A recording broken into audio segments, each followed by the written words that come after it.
भूत बावन भोलेनाथ ने विवाह क्यों किया? विवाह इसलिए किया क्योंकि तारकासुर नाम का राक्षस जो बहुत दुष्ट है, देवताओं को दुख दे रहा है। ये तारकासुर बजरंग का बेटा है। बजरंग, बजरंग कौन है? जिसने देवराज इंद्र को बंदी बना लिया था। देवराज इंद्र को बंदी बना लिया था इस बजरंग ने। स्वर्ग खाली करा दिया था बजरंग ने। ये दिति के पुत्र थे। ऐसा क्यों हुआ था? दिति के गर्भ को इंद्र ने गर्भ में घुसकर खंडित कर दिया। 9 टुकड़े किए गर्भ में, 7 टुकड़े किए, फिर 7 के 7 और किए, तो 49 टुकड़े।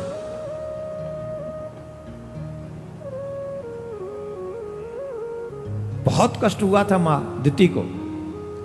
तब मां ने ये तपस्या की और ये कहा, अपने पति से कहा, मुझे ऐसा पुत्र चाहिए जो देवराज इंद्र के होश ठिकाने लगा सके। तब बजरंग हुआ और बजरंग ने देवराज इंद्र के सिंहासन को खाली करा लिया, देवराज इंद्र को परास्त कर दिया। ऐसा युद्ध किया। तो जब स्वर्ग पे बैठे थे देवता त्रायमाम कर रहे थे, प्रभु हमारी गद्दी हमें दिलवाओ, हम कहां भटक रहे हैं, हम बड़े परेशान हो रहे हैं, हम ये हो रहे हैं, हम वो हो रहे हैं। तो ब्रह्मा जी बजरंग के पास में गए और ब्रह्मा जी बजरंग के पास जाकर बजरंग से कहते हैं, पुत्र, अरे ओ पुत्र, बहुत बलवान हो, बहुत श्रेष्ठ हो, पर देवताओं का हक मत रखो, देवताओं का अधिकार देवताओं को दे दो। बजरंग ने कहा, पितामह, मुझे स्वर्ग में राज्य करने का कोई मन नहीं। ये जो इंद्र है ना, ये बहुत बड़ा दुष्ट है, बहुत बड़ा दुष्ट है। ये साधारण दुष्ट नहीं है पितामह, जिसकी आप पक्ष लेके आए हो। ये कितना दुष्ट है। मैंने तो अपनी मां के वचन का पालन किया, इसने मेरी मां के गर्भ को खंडित किया। कितना बड़ा दुष्ट है ये। न मुझे स्वर्ग की इच्छा है, न मुझे पाताल की इच्छा है, मुझे कोई इच्छा नहीं है। मुझे तो मेरी मां का वचन पूरा करना था, मैंने कर दिया। हे पितामह, आप जो आज्ञा देंगे मैं उसका पालन करूंगा। बजरंग दैत्य कुल में जन्म हुआ, फिर भी कितना शुद्ध बुद्धि वाला है। पितामह ने कहा कि तुम स्वर्ग खाली कर दो और पाताल में चले जाओ, वहां जाके राज्य करो। बोले स्वीकार है। चले गए। पितामह ने कहा, ऐसे मत जाओ, मैं तुम्हें एक सुंदर स्त्री देता हूं, उस सुंदर स्त्री को अपने पास रखो, वो तुम्हारी पत्नी बन के रहेगी। उसका नाम था बारांगी। बजरंग की पत्नी बन के रही। अब ये बड़ा शुद्ध बुद्धि वाला था, ये तो भक्ति भाव वाला हो गया। लेकिन अब इसकी पत्नी के मन में एक विचार हुआ कि कैसे भी करके एक पुत्र ऐसा होना चाहिए जो इंद्र को सबक सिखा सके। एक दिन पति प्रसन्न थे, तो पति जब प्रसन्न थे तो बोले, मेरी एक इच्छा है। बोले, क्या इच्छा है? बोले, ऐसा पुत्र प्राप्त हो जिस पुत्र की प्राप्ति के बाद इंद्र को दुख देने वाला पुत्र हो, इंद्र को सबक सिखाने वाला पुत्र हो। बजरंग कहने लगे, इस द्वेष बुद्धि से क्या मिलेगा तुम्हें? अरे इस द्वेष बुद्धि का त्याग करो, मैं इसका त्याग कर चुका हूं, मुझे ये सब नहीं चाहिए। ये द्वेष बुद्धि है। और याद रखिए, जो मनुष्य द्वेष बुद्धि के साथ जीता है वो न यहां सुख पाता है न वहां सुख पाता है। और आज मनुष्य सबसे ज्यादा द्वेष पालता है। हाथ में माला लेके घूम रहे हैं, उनको भी द्वेष है कि मुझसे आगे ना निकल जाए। बोले देखो ये जो द्वेष भाव है ना, ये ठीक नहीं है।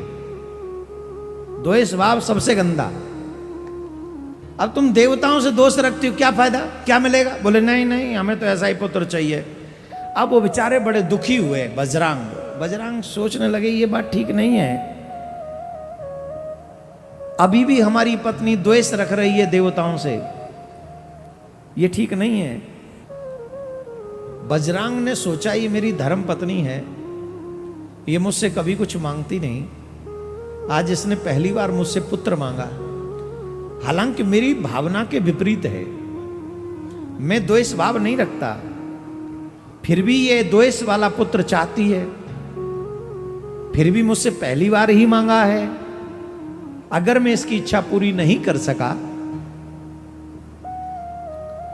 तो मुझे नरकगामी होना पड़ेगा। उस पत्नी की इच्छा को पूर्ण करने के लिए बजरंग ने तपस्या की ब्रह्मा जी के। ब्रह्मा जी प्रसन्न हुए। अब ब्रह्मा जी ने कहा बजरंग हम तुम्हारी तपस्या से बड़े प्रसन्न हैं, वरदान मांगो वरदान मांगो वरदान मांगो। दोनों हाथ जोड़े, पितामह मेरे मन में द्वेष नहीं, पर मेरी पत्नी चाहती है इंद्र को, देवताओं को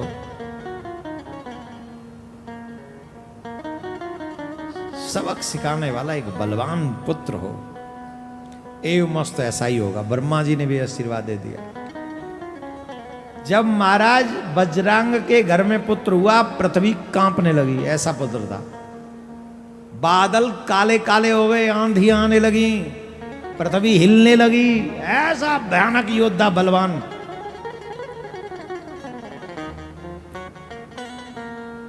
ऐसा पुत्र हुआ। अब पुत्र जब हुआ तो कुछ ही दिन बाद वो पुत्र तपस्या करने चला गया। उस तारकासुर ने तपस्या की, छोटी सी उम्र में लग गया तपस्या करने। ऐसी तपस्या करी महाराज, नीचे सर किया, पैर ऊपर किए और उस सर के नीचे अग्नि कुंड बनाया और अग्नि तापने लगा मुंह से।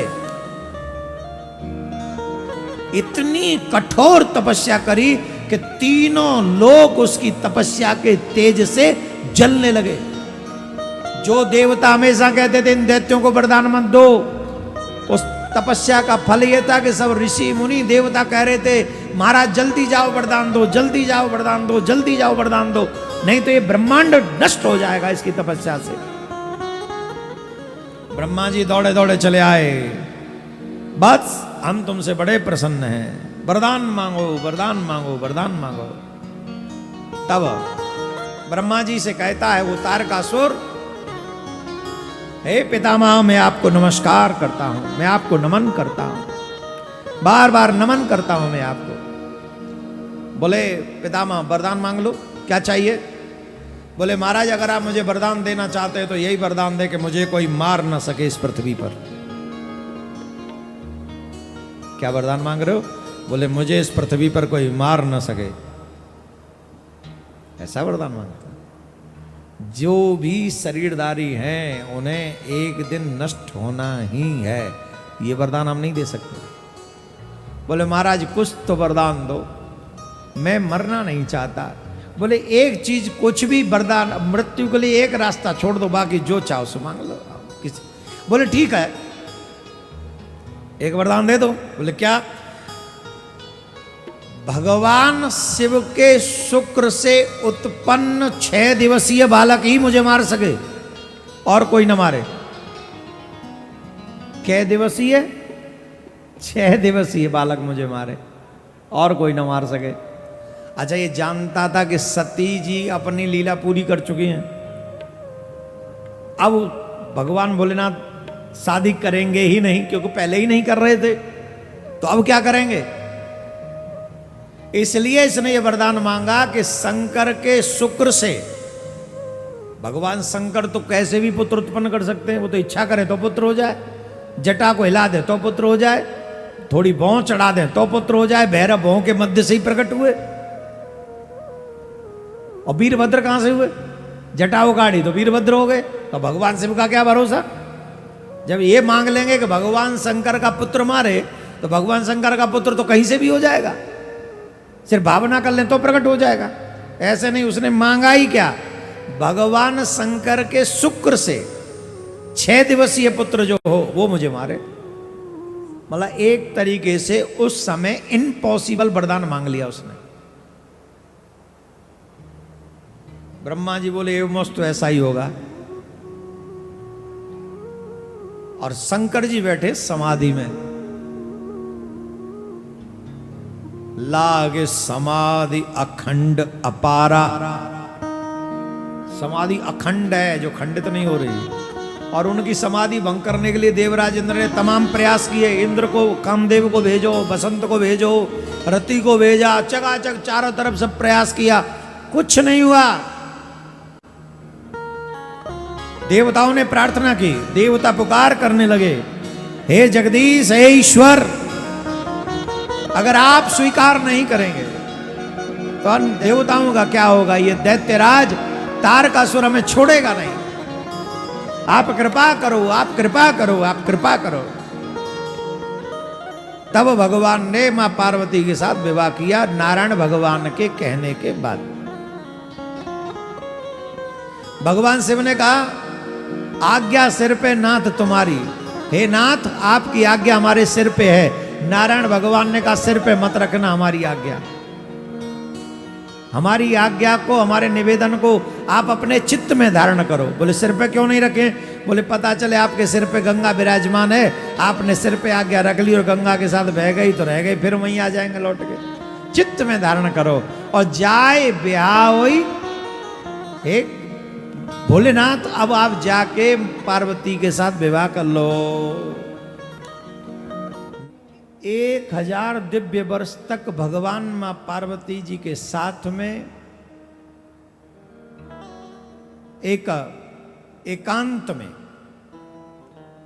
प्रेम वार्तालाप में व्यस्त रहे। भगवान का इस तरह से लीला विलास देखकर देवताओं का धैर्य टूटने लगा, और देवताओं का जब धैर्य टूटने लगा तो देवता त्राहिमाम त्राहिमाम त्राहिमाम करने लगे। हे प्रभु, हे प्रभु, हे प्रभु। कैलाश पर्वत पे पहुंच गए। कैलाश पर्वत पर सभी देवता पहुंच गए, और जिस गुफा में भूत बावन भोलेनाथ थे, उसी गुफा के बाहर देवता स्तुति करने लगे, पुकारने लगे।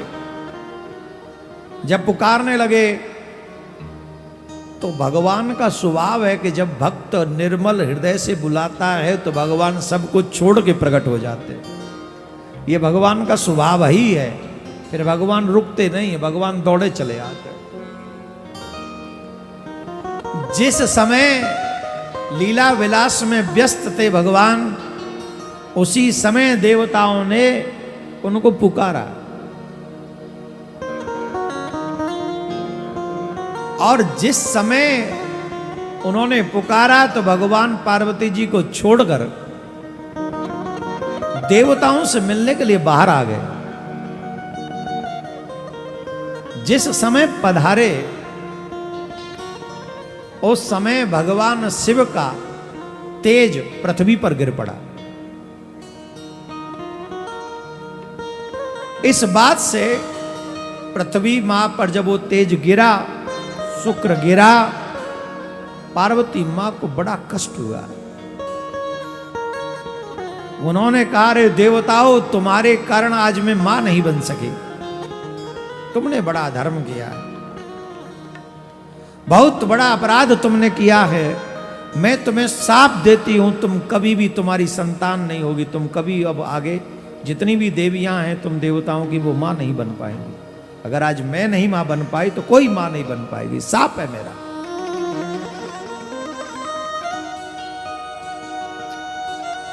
अब हुआ क्या, जब भगवान का शुक्र पृथ्वी पर गिरा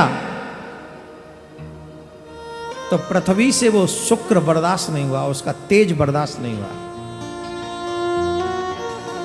तो उस शुक्र को अग्नि ने कपोत बनकर ग्रहण कर लिया। अग्निदेव ने कपोत बनकर उसे ग्रहण कर लिया। और जब अग्निदेव ने कपोत बनकर उस शुक्र को ग्रहण किया तो अग्नि जो है वो भगवान का और देवताओं का मुख है। भगवान का और देवताओं का मुख है, तो अग्नि के उस शुक्र को स्वीकार करने से कपोत के रूप में हुआ क्या, अग्निदेव गर्भवती हो गए। वो गर्भ उनके गर्भ में चला गया। अकेले इस अग्निदेव के ही गर्भ में नहीं गया, वो सभी देवता गर्भवान हो गए। जितने भी देवता हैं वो सब गर्भवान हो गए। भगवान शिव के तेज ने उन सबको गर्भवान बना दिया, वो सब गर्भवती हो गए। भगवान के दो ही मुख हैं, अग्नि और ब्राह्मण। ब्राह्मण दो ही जगह, भगवान दो ही जगह से प्रसन्न होते, या तो स्वाहा से या फिर आहा से।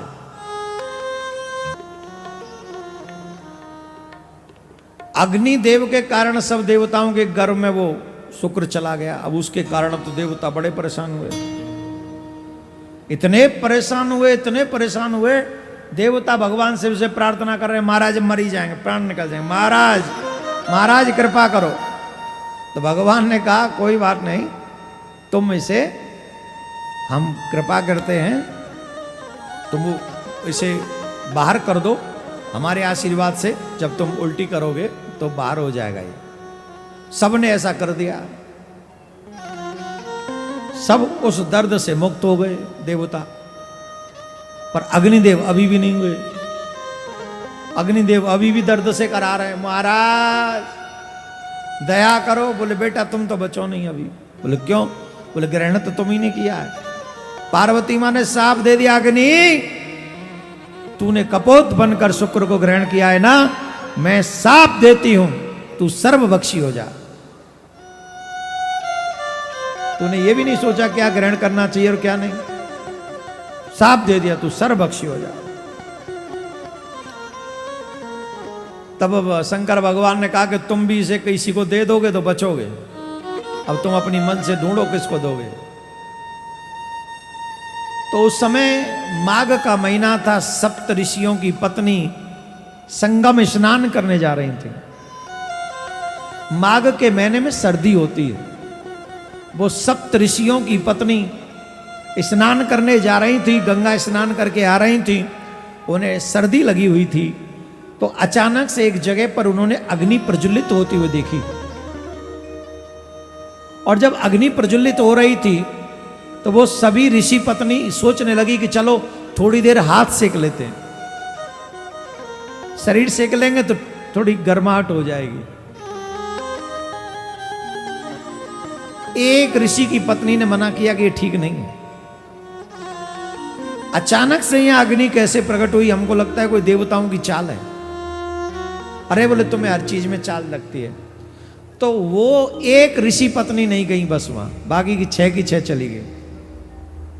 और 6 पत्नी जब अग्नि सेकने लगी अपने शरीर को, तो उन ऋषि पत्नियों के रोमों से, रोम जो रोम होते ना, इनके माध्यम से अग्निदेव ने भगवान शिव का तेज उनके गर्भ तक पहुंचा दिया।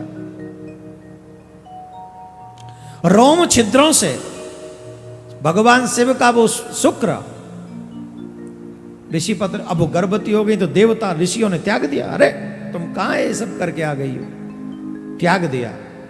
तो वो भी उस विषय से डरने लगी। और उन ऋषि पत्नियों ने वो हिमालय के ऊपर जाके त्याग कर दिया।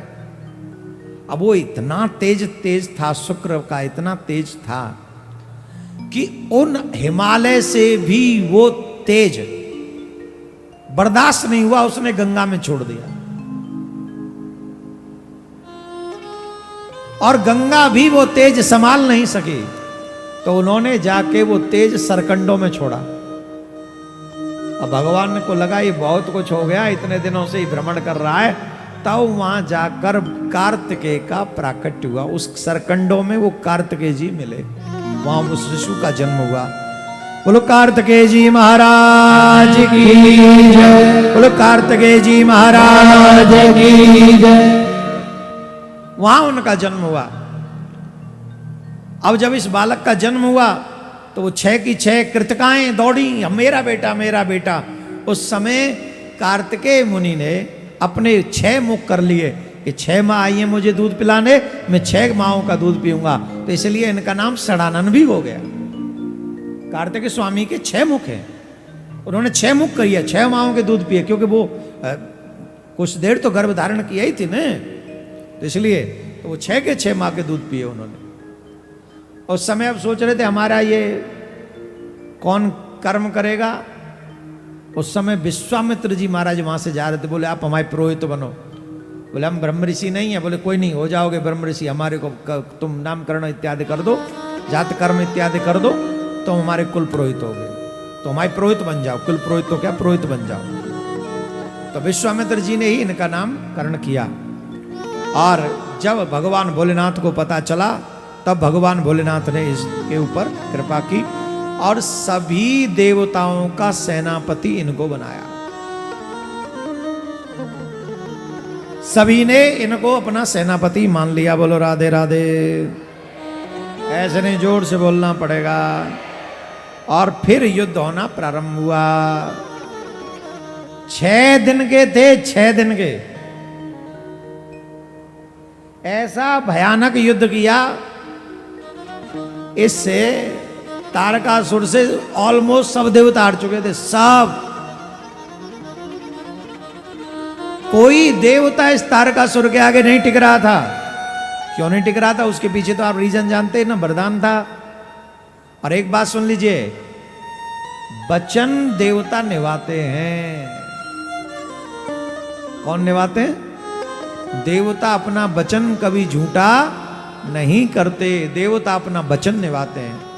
ये शास्त्रों में जितने भी वचन है ना, ये देवताओं के वचन है।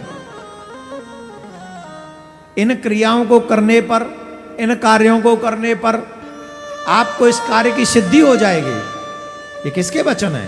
ये देवताओं के वचन। और भगवान के वचन, देवों के वचन कभी झूठे नहीं होते।